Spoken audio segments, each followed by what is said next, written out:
Good afternoon. My colleagues and I remain squarely focused on achieving our dual mandate goals of maximum employment and stable prices for the benefit of the American people. The U.S. economy has been expanding at a solid pace. While job gains have remained low, the unemployment rate has been little changed in recent months. Inflation has moved up and is elevated, in part reflecting the recent increase in global energy prices. Today, the FOMC decided to leave our policy rate unchanged. We see the current stance of monetary policy as appropriate to promote progress toward our maximum employment and 2% inflation goals. Developments in the Middle East are contributing to a high level of uncertainty about the economic outlook, and we will remain attentive to risks to both sides of our dual mandate. I'll have more to say about monetary policy after briefly reviewing economic developments. Recent indicators suggest that economic activity has been expanding at a solid pace. Consumer spending has been resilient, and business fixed investment has continued to expand at a brisk pace. In contrast, activity in the housing sector has remained weak. In the labor market, the unemployment rate was 4.3% in March and has changed little in recent months. Job gains have remained low. A good part of the slowing in the pace of the job growth over the past year reflects a decline in the growth of the labor force due to lower immigration and labor force participation, though labor demand has clearly softened as well. Other indicators, including job openings, layoffs, hiring, and nominal wage growth, generally show little change in recent months. Inflation has moved up recently and is elevated relative to our 2% longer-run goal. Estimates based on the Consumer Price Index and other data indicate that total PCE prices rose 3.5% over the 12 months ending in March, boosted by the significant rise in global oil prices that has resulted from the conflict in the Middle East. Excluding the volatile food and energy categories, core PCE prices rose 3.2% over the 12 months ending in March. This relatively high rate largely reflects the effects of tariffs on prices in the goods sector. Near-term measures of inflation expectations have risen this year, likely because of the substantial rise in oil prices. Most measures of longer-term expectations remain consistent with our 2% inflation goal. Our monetary policy actions are guided by our dual mandate to promote maximum employment and stable prices for the American people. At today's meeting, the committee decided to maintain the target range for the federal funds rate at 3.5% to 3.75%. The economic outlook remains highly uncertain, and the conflict in the Middle East has added to this uncertainty. In the near term, higher energy prices will push up overall inflation. Beyond that, the scope and duration of potential effects on the economy remain unclear, as does the future course of the conflict itself. We will continue to monitor the risks to both sides of our dual mandate. We are well positioned to determine the extent and timing of additional adjustments to our policy rate based on the incoming data, the evolving outlook, and the balance of risks. Monetary policy is not on a preset course, and we will make our decisions on a meeting-by-meeting basis. This is my last press conference as chair, and I will close with a few thoughts. First, I want to congratulate Kevin Warsh on his advancement out of the Senate Banking Committee this morning. This is an important step forward, and I wish him well as that process continues. The Federal Reserve exists for one fundamental purpose: to foster the economic conditions in which American families and businesses can thrive. Stable prices, a strong job market, and a financial system they can depend on. Every decision we make, whether about interest rates or regulatory and supervisory matters or other issues, is made in service of that purpose. Our decisions reflect the collective judgment of the Board of Governors and the Federal Open Market Committee, colleagues who demonstrate analytical rigor, principled judgment, and a genuine commitment to the public interest. Our collaborative and deliberative process has long reflected a shared commitment to finding common ground in service to our mission. This institution is resilient, capable, and staffed by professionals of extraordinary talent and exceptional dedication. It has been a privilege to serve alongside so many great public servants at the Board of Governors and around the Federal Reserve System. The Fed's work is only as effective as the public's understanding of it, and you, the press, are essential to keeping the public informed about what we do and why. The people we serve benefit from your careful reporting. I welcomed the announcement last Friday by the U.S. Attorney for the District of Columbia that she had closed the criminal investigation. She also noted, however, that she would not hesitate to restart the investigation. Over the weekend, the Department of Justice provided assurances that they will not reopen the investigation unless there's a criminal referral from the Fed's Inspector General. And, absent such a referral, if they do appeal the recent court decision, they would not seek, as part of that appeal, to restart the investigation or send new subpoenas. I've said that I will not leave the board until this investigation is well and truly over with transparency and finality, and I stand by that. I'm encouraged by recent developments, and I'm watching the remaining steps in this process carefully. My decisions on these matters will continue to be guided entirely by what I believe is in the best interest of the institution and the people we serve. After my term as chair ends on May 15, I will continue to serve as a governor for a period of time to be determined. I plan to keep a low profile as a governor. There's only ever one chair of the Federal Reserve Board. When Kevin Warsh is confirmed and sworn in, he will be that chair. Once sworn in as board chair, his new colleagues will elect him to chair the FOMC as well. As I regularly point out from this podium, our success in delivering our goals matters for all Americans. I'm confident that the Fed will continue to do its work with objectivity, integrity, and a deep commitment to serve the American people. Thank you, and I look forward to your questions.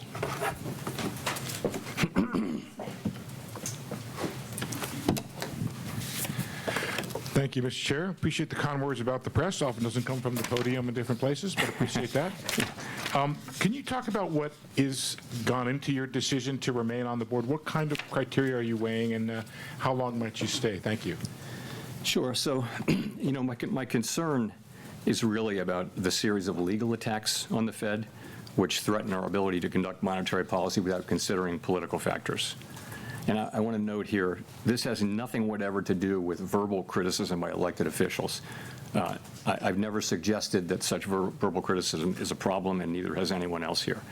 But these legal actions by the administration are unprecedented in our 113-year history, and there are ongoing threats of additional such actions. I worry that these attacks are battering the institution and putting at risk the thing that really matters to the public, which is the ability to conduct monetary policy without taking into consideration political factors. It is so important for our economy, for the people that we serve, that they can depend over time on a central bank that operates that way, free of political influence.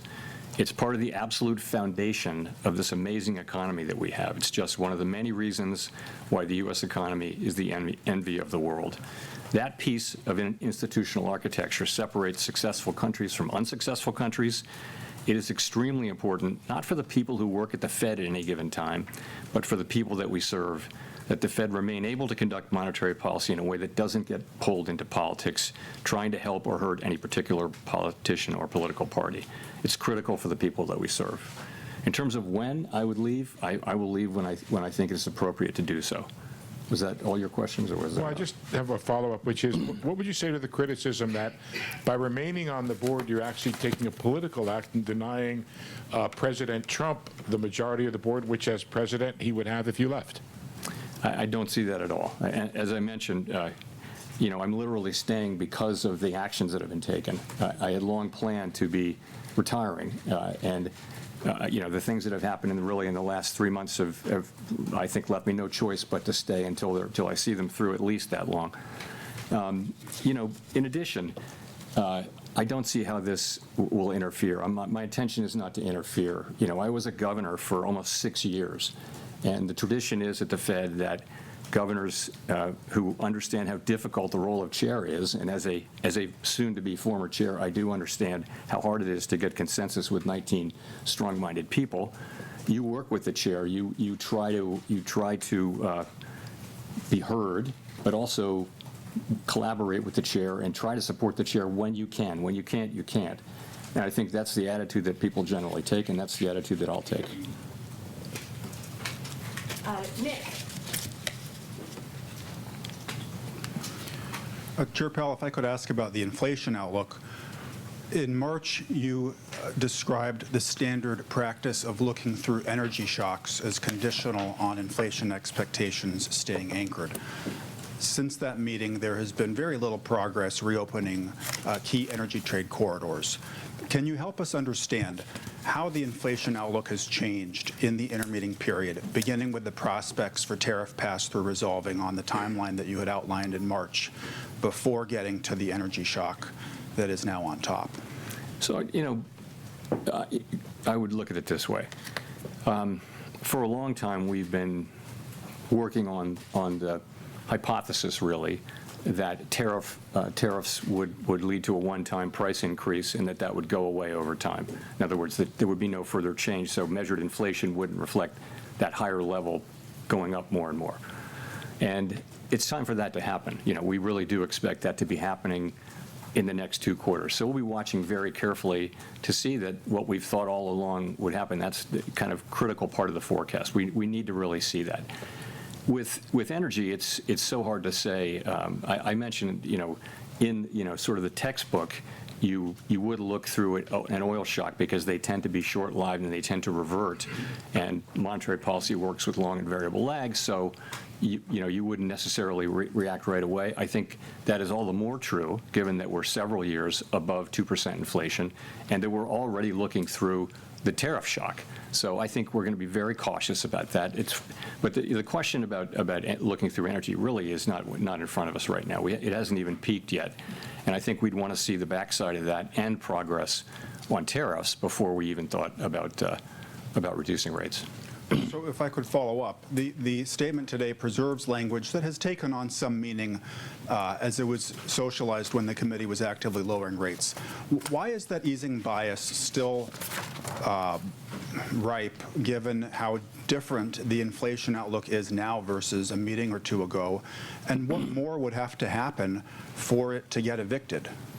So that was, as you will recall, we had a discussion about that at the last meeting, and we talked about it in the press conference after the March meeting. We had the same today. We had quite a vigorous discussion about that very issue and the guidance, and is it still appropriate and that kind of thing. And I would say that the number of people on the committee who either could support that language changing to a more neutral stance so that a hike is as likely as a cut, that number has increased over the intermeeting period, and it's easy to see why. I mean, it's a good question, right? You see, inflation has moved up over the interim a bit. Core inflation's 3.2 now, moving, albeit just a little bit, in the wrong direction. And we know that there will be, that there's headline inflation coming out of the Gulf, and we don't know how much that will be. We're going to need to see. So it makes all the sense in the world that people would look at that and we'd have a vigorous discussion about that. You saw that 3 people dissented over the language. I think all of those people agreed with the rate decision. So the majority of the committee did not want to do that, and I didn't think we needed to do it at this meeting. It really was just a question of why do we need to do that now? We have so much to learn. There's so much uncertainty about the path ahead.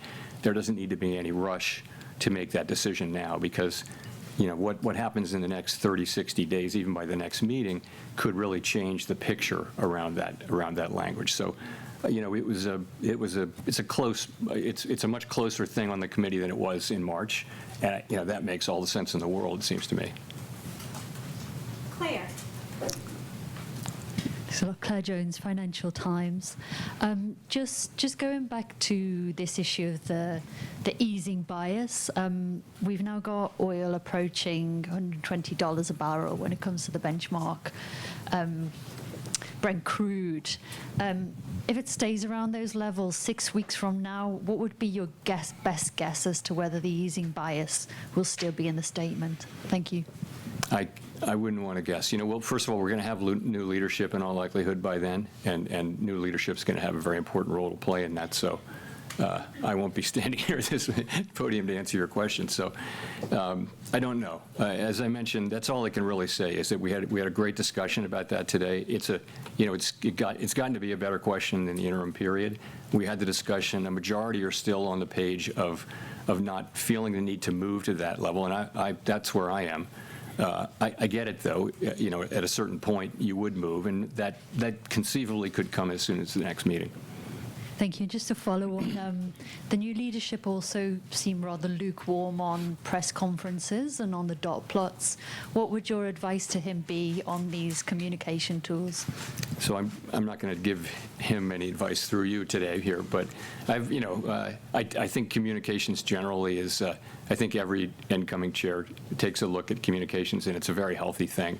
I mean, communications it's very complex, and you can always be looking at new things, and if that happens, it feels like it's going to happen. That's a completely appropriate thing.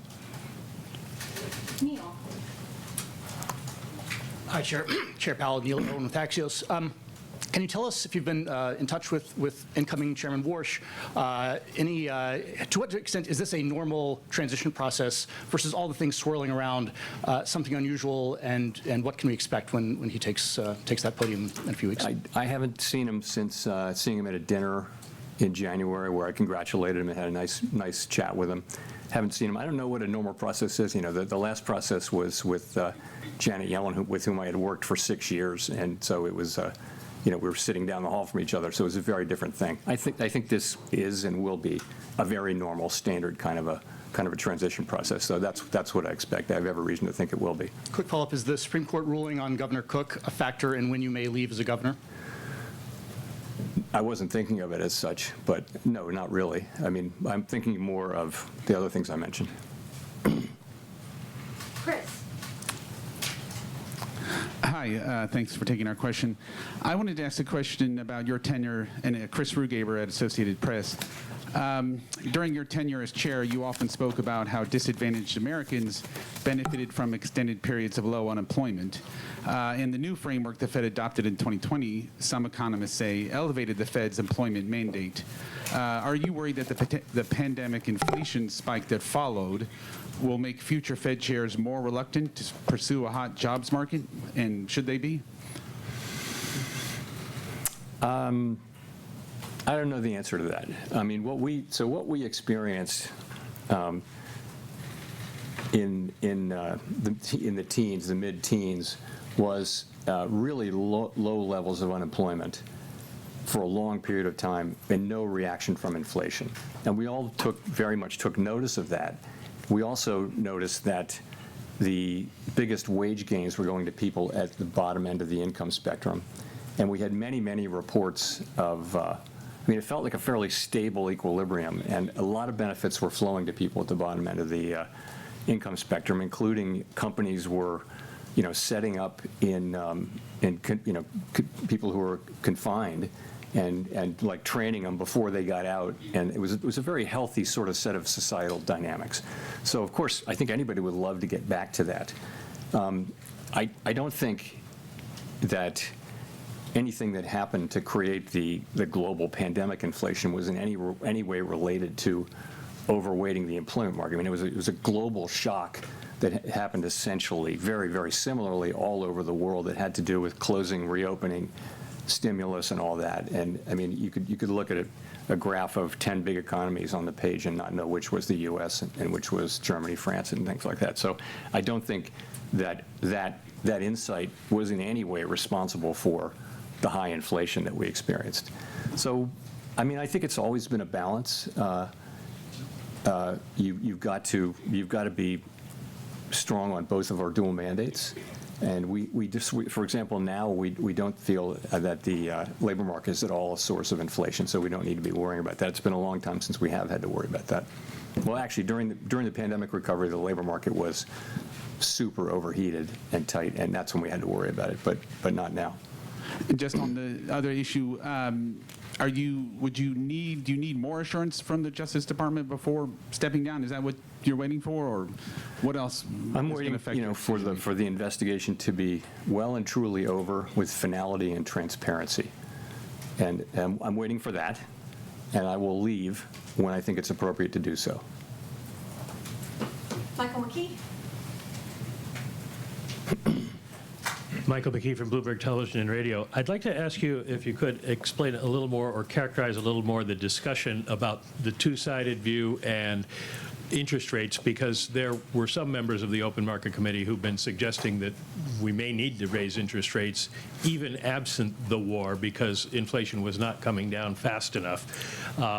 Is there any sense that interest rates might have to go up, or was this just a setup to sort of warn people that you're worried about the war impacts?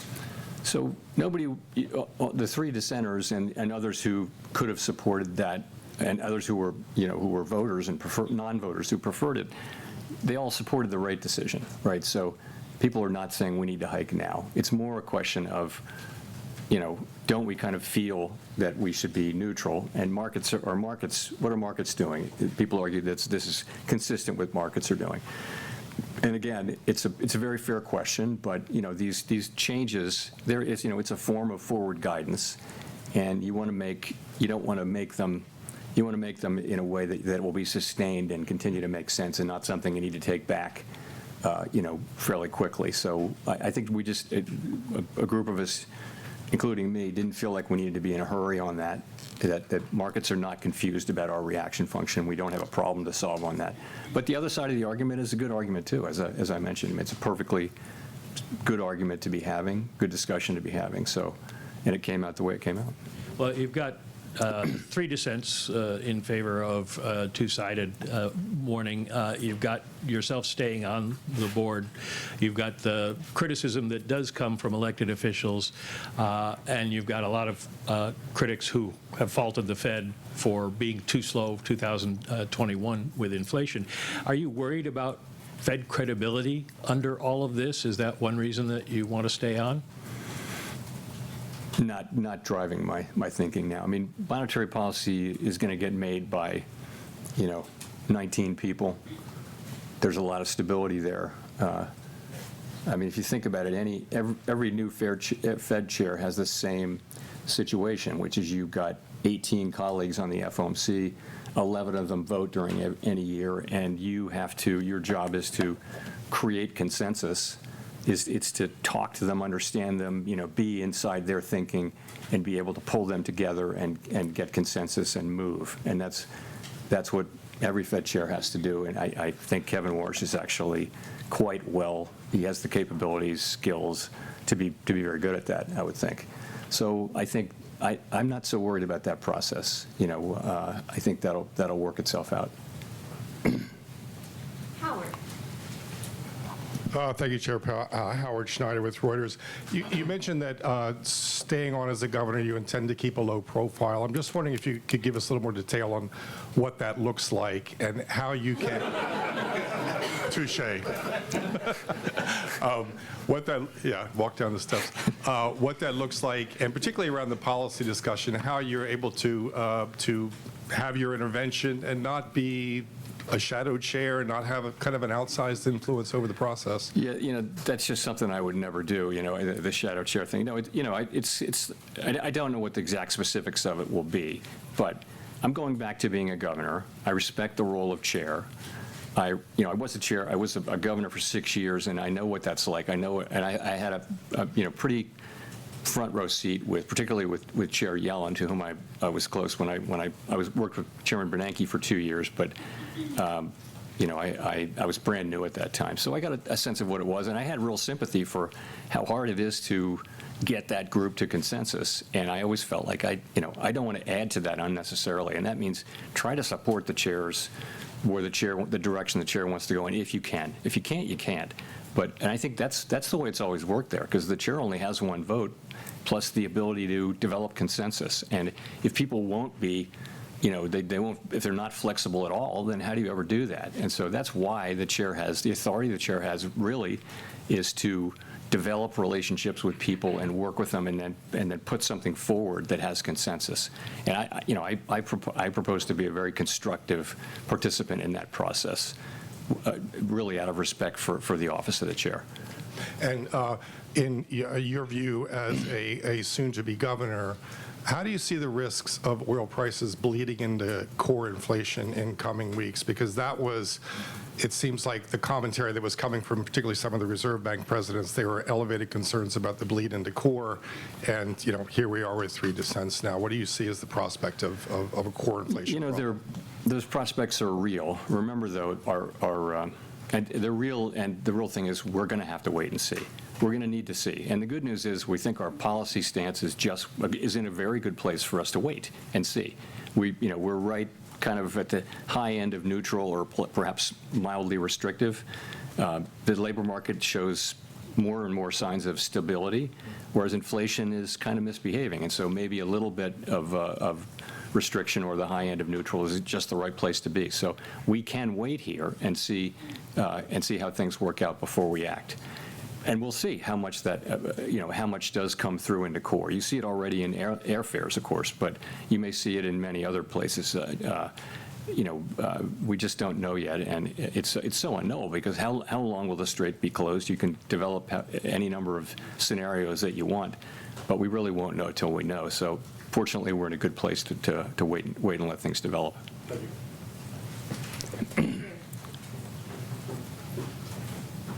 Thanks, Mr. Chairman. You started holding post-meeting press conferences for every meeting as opposed to the ones with just with SEPs. Can you talk about why you see that as a net positive?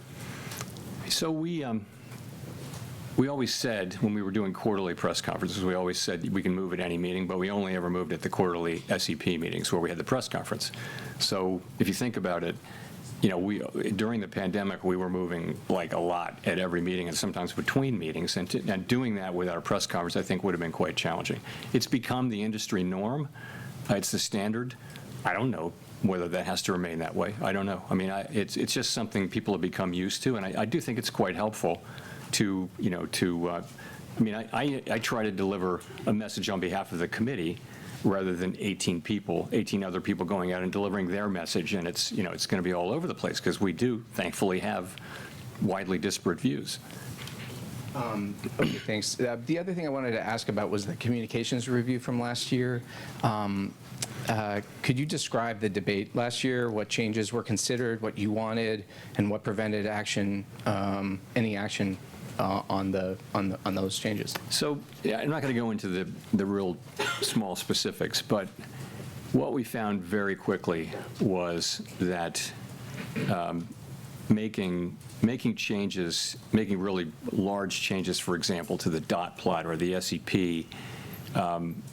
it didn't have, we couldn't come up with anything that had really broad support on the committee. And so we just moved on. We didn't really do as much on that as we might have. And I was never the world's biggest fan of the dot plot, but you can't beat something with nothing. And we've looked at a bunch of things, and it's something. Like I said, I think every new chair is going to look at our suite of communications, and think about what would be changes. We are the only major central bank that doesn't publish a forecast, and that's because we have a 19-person committee, and you try to do that at the board. That's hard. At the committee, that's hard. It's hard if you do it at the staff. So it works. I think our communications are fine, but looking at doing it in a different and better way is the most natural thing in the world.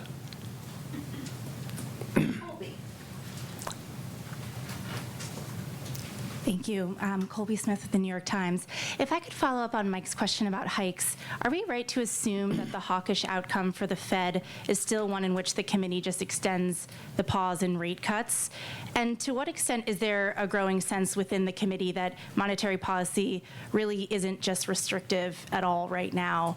The economy is holding up relatively well despite this major energy shock. The unemployment rate has ticked lower. Inflation was moving sideways even before the war and is now moving higher. So where is the committee at on that debate? Where we're at is we think our policy rate is in a good place. If we need to hike, we will certainly signal that, and we will certainly do it. And if we need to cut, then, or if it's appropriate to cut, then we'll signal the opposite. I think because we feel like we're in a good place to move in either direction. Nobody's calling for a hike right now. So it really is going to depend on how things evolve, and that's really where it is. As I mentioned, much closer question this cycle on changing the guidance, but ultimately we didn't. And as it relates to the war, at what point do you think the risk to growth will be larger than the risk to inflation as this conflict drags on? You just have to find that out empirically. Given our the fact that we're a big exporter of energy and that our economy is far less energy intensive, oil intensive than it was during the 70s, the effects on the United States are really substantially less than those of Western Europe or Asia, who are feeling much greater effects from these things. The effects we're feeling in the current situation currently, and in sort of what's priced in, which is a relatively quick outcome. If this goes on for much longer and prices go much higher, then we'll feel that much more. And of course, I'm talking about aggregate inflation numbers. We're very well aware that people are experiencing higher gas prices all over the country now, and that hurts. And those hikes may continue to happen. And other things are going to start to reflect airline fares I mentioned, and other products and services that are dependent upon petroleum and derivatives of petroleum. People are going to start to feel that. Edward. Thank you, Chair Powell. Edward Lawrence with Fox Business. So I guess I'll just ask you directly on this. The markets don't see a rate cut at all this year, is what they're predicting. Do you think that we are at the neutral rate? Why or why not? The neutral rate is we cannot know it with certainty. I think pretty close to the neutral rate. Yeah, I always had it between 3% and 4%. We're a little north of 3.5%. So that's well in the range of what I would consider a reasonable, but at the higher end of the range of what I would consider reasonable neutral rate. I think the labor market is still probably cooling off just a little bit, and I don't think there's much of a case for any case really for policy looking meaningfully restrictive, maybe mildly restrictive or neutral, I would say. And I want to follow up on some of the other questions about your future a little bit. The first time we've seen 4 dissents now since October of 1992, are you handing off a divided Fed? The thing to remember is we have always had vigorous debates, and they're excellent debates. I have to say they've been really good, and we're in an unusually difficult situation.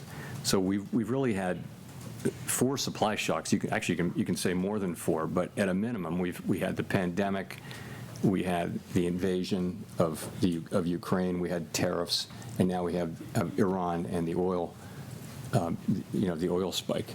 So every supply shock has the capability of driving inflation up and unemployment up. And what do? The central bank has a really hard time knowing what to do. So the right thing to do is to try to balance the achievement of those 2 goals, and that's what our framework calls for us to do. But these are really tough, difficult judgments. You've got to have a forecast for each variable. You've got to think how long it's going to take to get back to target. You got to think how restrictive or not is policy. So it's only natural that you have a range of views on the committee. People are going to see it different ways. They're going to have different risk tolerances and that kind of thing. I mean, if everybody agreed, that would be surprising, and I think it's partly a function of the extraordinarily challenging set of supply shocks that we've been dealing with now for 5-6 years.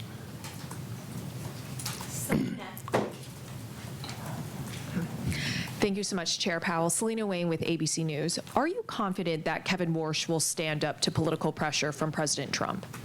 So he testified very strongly to that effect in his hearing, and I'll take him at his word. And when it comes to gas, right now it's over $4 a gallon. Inflation just hit a 2-year high. Should Americans expect to be paying higher gas prices for the rest of this year? And in your view, does that take a rate cut off of the table? And secondly, by staying on as Fed governor, what message do you think you're sending to the president? I don't know what gas prices are going to do for the rest of the year. And it will depend on how long the strait remains closed and how quickly it can be reopened and that kind of thing. But remember, when gas prices go up, that's disposable income coming out of people's pockets, so they're going to spend less on other things. So there will be a hit to GDP. So it's a, it's a question whether spending, goes down to offset the inflationary effects. So it's not, the answer isn't obvious ex ante whether you should move your rate over because of that. We'll have to see how it evolves. And the message it sends to President Trump by staying on? I'll stand on what I said earlier. Victoria. Hi, Victoria Guido with Politico. During your tenure, Fed independence has come under pressure in a lot of different ways.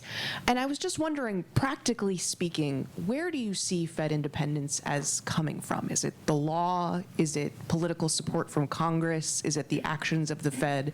What sustains Fed independence? Well, it's to a significant extent, it is the law. And, we've had to go to court to successfully so far to defend it. But the law does create a setting in which the Fed can and is directed to make monetary policy without consideration of political factors. And so part of it is the law. But it goes beyond that, though. There's a set of customs. There's a boundary line between the Fed and the administration, between the Fed and the Treasury Department. And we need to continue to respect those boundaries about what the Fed is responsible for and what the Treasury is responsible for and what the rest of the administration is responsible for. So some of it is legal.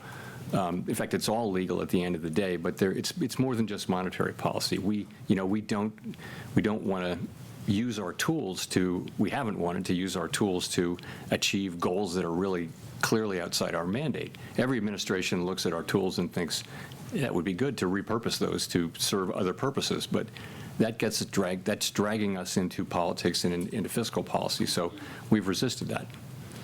Well, and maybe another way of asking it, too, is do you think that Fed independence is as strong now as when you became chair, and if so, why? Look, I think it's at risk. I mean, I think these legal assaults, if you will, as I mentioned, the institution is being battered over these things. We're having to resort to, the courts to enforce our legal, it's not so much independence. It's really the ability to make monetary policy without political considerations.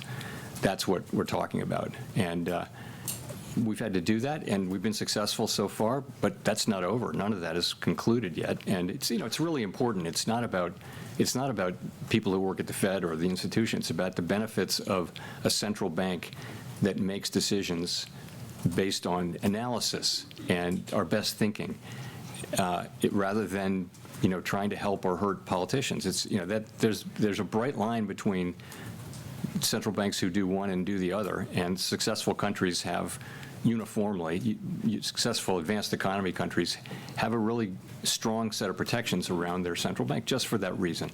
So that's what it's all about. I think I am confident, as I said in my remarks, that the Fed will continue to make its decision based on analysis, rigorous analysis, and not on political considerations. But we've had to fight for it, and I'd like to think that we can get out of that era and go back to respecting, what the law says and what custom has been, which is to, let the Fed do our thing.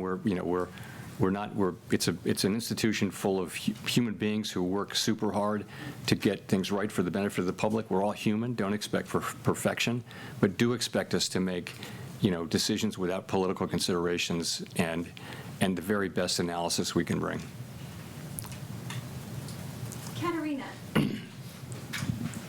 Katerina Saraiva, Bloomberg News.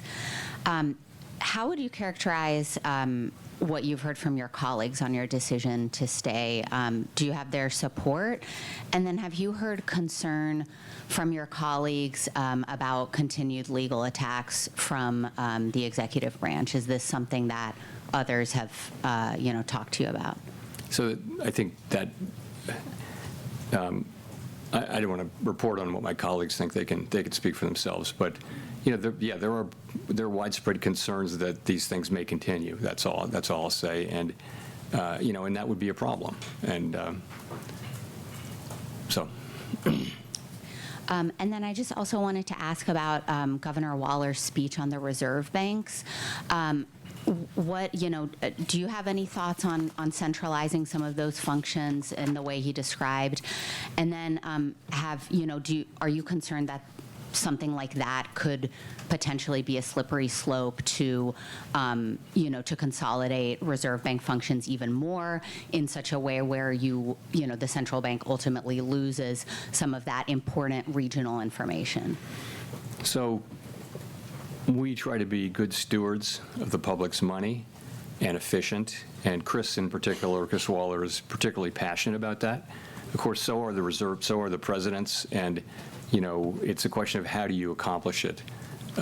We of course, and Chris said this in his speech, we want 12 strong independent central banks with their own staffs and their own monetary policy views and all that.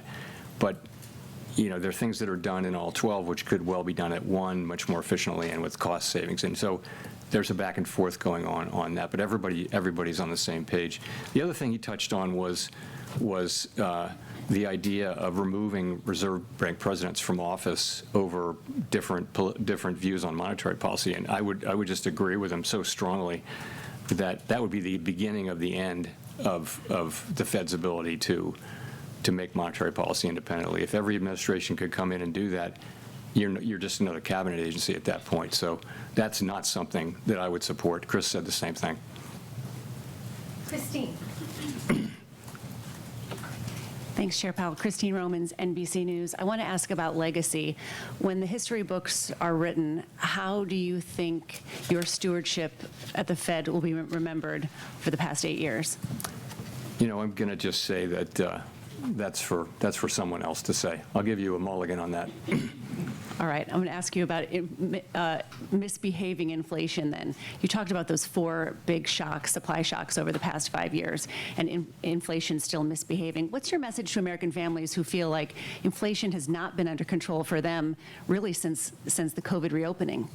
We're committed to bring inflation back down to 2% and sustainably. That's our goal, and we'll stick at it until that happens. We keep getting these events keep happening, which keep driving up costs, and the best thing we can do is to use our tools to guide inflation back down to 2%. I think trying to get there really quickly could be very costly in terms of job loss and things like that, but we try to get there over time in a way that does the least damage possible, and our commitment to that is never-ending and unshakable. How would you describe the economy outside of the misbehaving inflation? I mean, it's still awfully resilient given all of the blows. I don't know that you can be awfully resilient. So it's actually quite resilient, I would say, because it's a positive thing. If I can have that amendment, yeah, growth is really solid across our economy. Some of that is that consumer spending is hanging in pretty well. The most recent data are good. And some of it is just the apparently insatiable demand for data centers all over the United States. So a lot of business investment going into building data centers, and every reason to think that continues. So you've got an economy that's growing at 2% or better. PDFP, which is private domestic final purchases, which is really a better signal of a momentum in the economy, is actually higher than that. So that's a positive thing. If you look at the unemployment rate, it's 4.3%. So that's a low rate. That's pretty close to mainstream estimates of the natural rate. We've been there for a long time. So it doesn't feel like a good labor market to some who don't have jobs, because quits are really low, hires are really low, and there's effectively no new net job creation. So that's in a sense, the labor market is in balance, but it's an unusual and uncomfortable kind of a balance where people who don't have jobs will have a hard time breaking in unless somebody quits their job. So that's pretty good. Inflation is the thing we need to work on, and it's partly tariffs, which we think that inflation should subside over the course of this year, because it's kind of a one-time increase. It shouldn't be repeated, and that should start happening pretty soon. The energy inflation that we're getting should go through fairly quickly. And we'll just have to see how that works out. In the meantime, we think our policy stance is in a good place for us to hold and wait developments. Jennifer. Thank you, Chair Powell. Jennifer Schonberger with Yahoo Finance. At the risk of beating the dead horse here, clearly 3 members objected to keeping that easing bias in the statement. And you said that the majority still didn't need to move to new language at this point. So does the majority of the committee still have a bias towards cuts at this point, or has the bias on the committee shifted away from cuts towards holding or hikes if that was needed? So I think that, the center is moving toward a more neutral place, and that's sort of what markets are saying too. I just think, there's a lot of signaling going on when you change guidance like that. And so we just, I guess a majority of us didn't feel like we needed to send a signal on that right now.